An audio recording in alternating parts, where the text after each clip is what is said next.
So no benefits to the lions. මොකද තියෙන benefit එක lions බලාපොරොත්තු වෙන්නේ? benefit එක lions ඉන්න. What is expected? being a lion මොකද්ද ඔයගොල්ලෝ බලාපොරොත්තු වෙන්නේ? අර මං උදේ මුලින්ම කිව්වා මොකද්ද? satisfaction. හරි? satisfaction.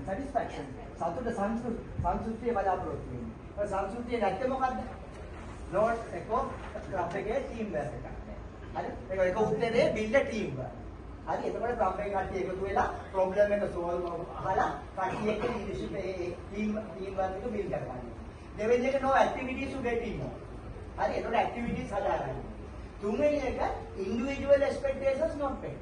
හරි? මොකද individual expectations කියන්නේ මොකද? සමහර අය කැමති projects කරන්න. සමහර අය කැමති ඇවිල්ලා පොඩි presentation එකක් කරන්න. හරි? සමහර අය කැමති නාමවා. එතකොට ඒ කෙනාගේ අවශ්‍යතාවයට club එකේ ඉඩ දෙන්න ඕනේ.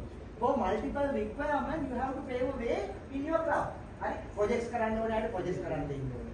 leadership කරන්න ඕනේ අයට leadership කරන්න දාන්න ඕනේ. එතකොට club එකේ වැඩ පිළිවෙලක් යන්න ඕනේ. what we want to do කියලා we have to discuss. එහෙම නැත්නම් අපිට කරන්නේ we are doing something.